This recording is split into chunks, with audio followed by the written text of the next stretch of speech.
Greetings, all. Welcome to the next installment of the Dave DY Show.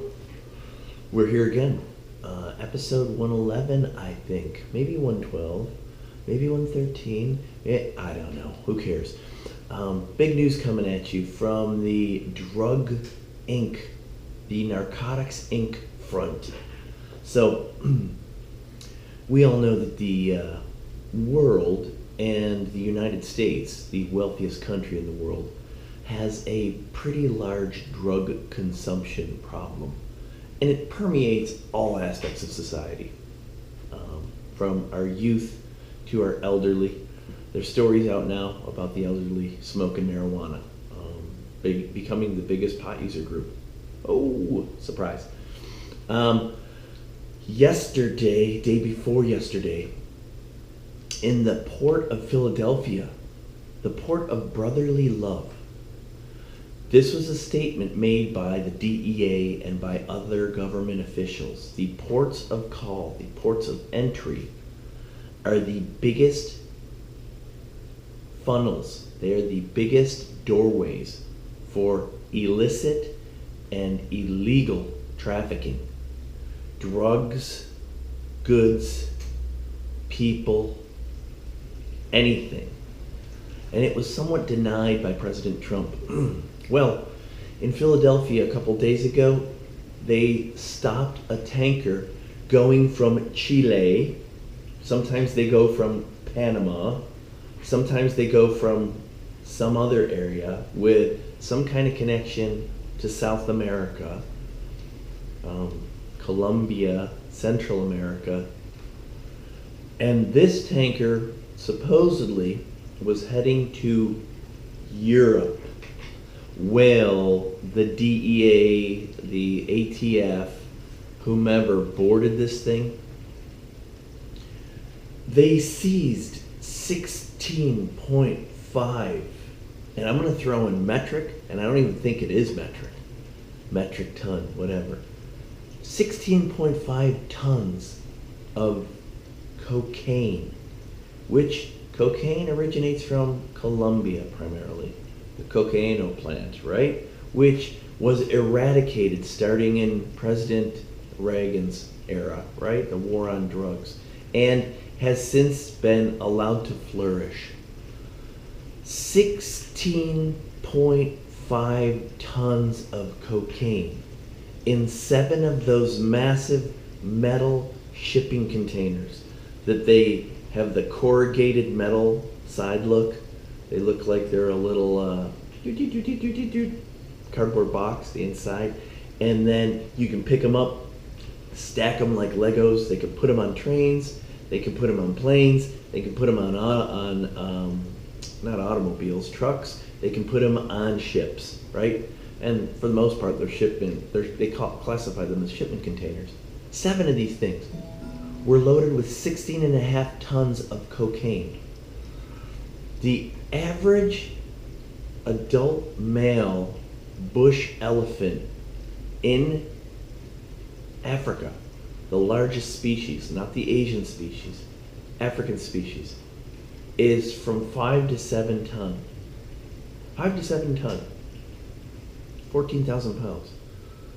The one on record, the biggest one on record, is larger than that, but the average, you need 2 African bush elephants, male adult bush elephants, to quantify this amount of cocaine they seized.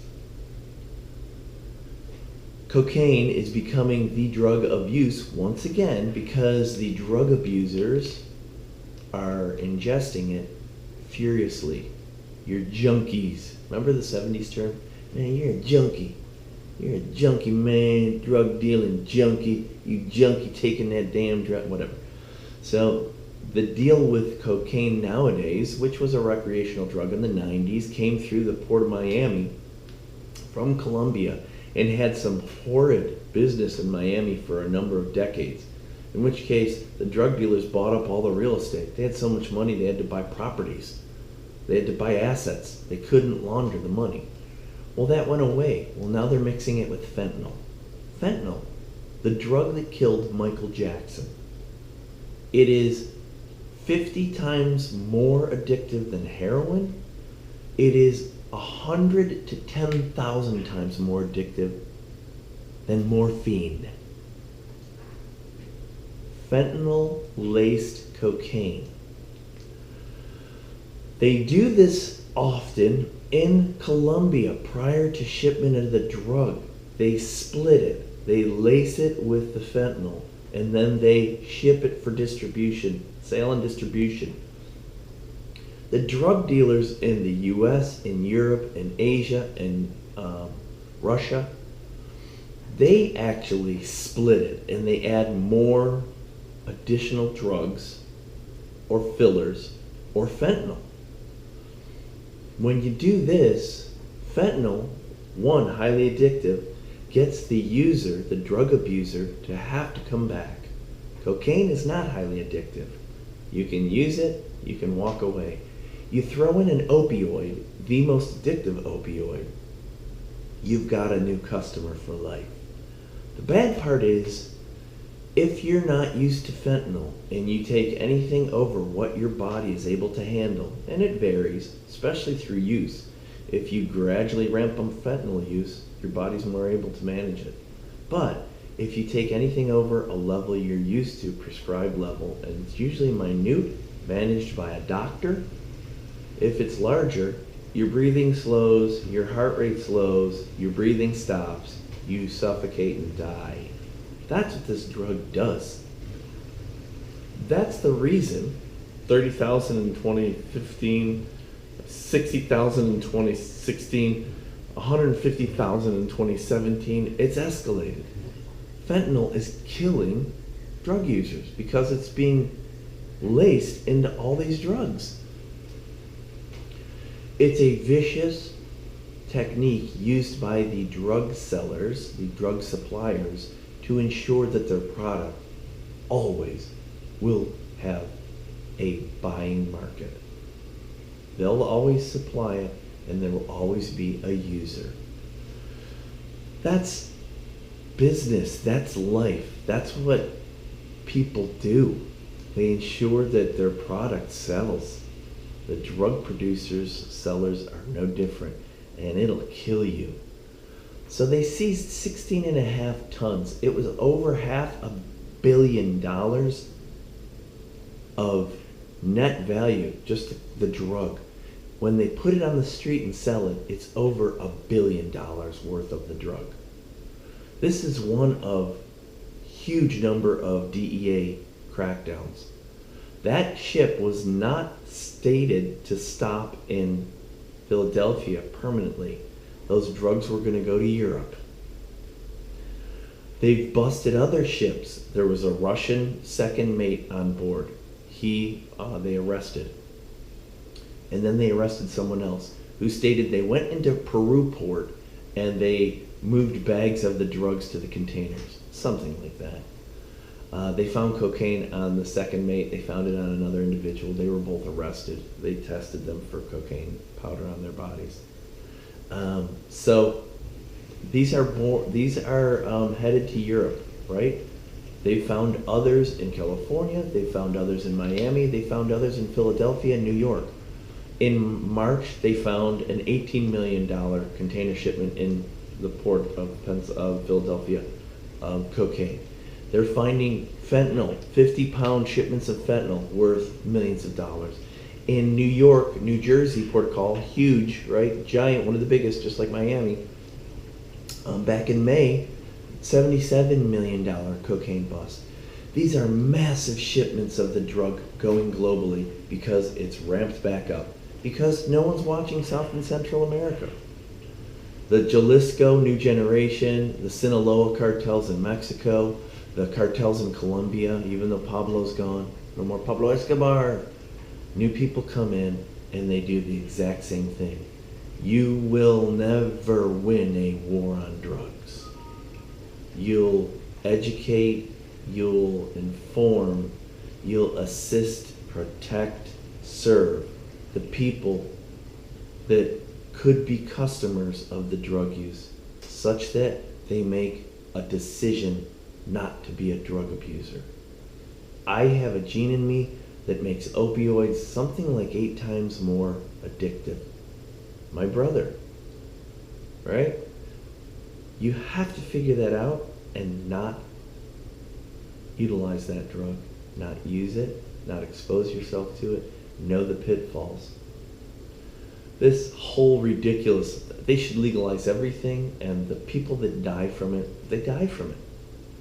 Just like alcohol. Manage the taxing, manage the distribution, manage the production of it. You know, we should have a plant in Colombia where we're doing it. These wars on drugs will never be won. They'll never be controlled. The only way you control that is if you have a partnership on drugs. A war will never win, right? Not in these areas where 5, 10, 15 years later, a new team's on board and they're sending it everywhere. And you don't have closed borders, and you don't have, you know, this governmental organization that has completely clamped down. It's not possible. It's a shame.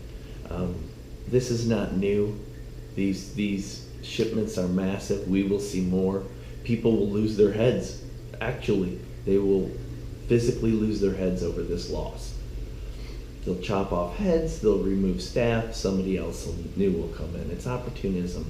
And in third world countries and second world countries, and in this country, in the second and third world portions of Chicago, Detroit, Miami, Los Angeles, San Diego, San Francisco, anywhere, you're going to find individuals that choose this lifestyle to make money, to use the drug, to live with it.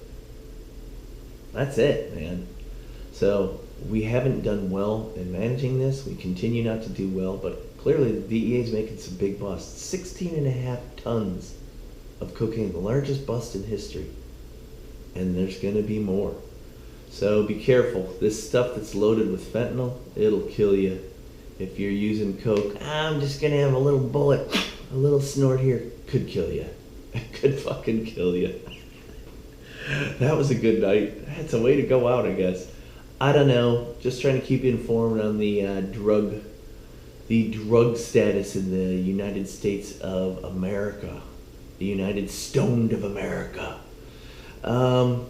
Yeah, strange stuff, weird story. Getting it out there. Comment, like, subscribe, share. Keep your eyes on. Keep your peace on you. Roll dirty. And maybe not use so much drugs. Whatever. Use them if you got them. This is the Dave DUI Show. Out.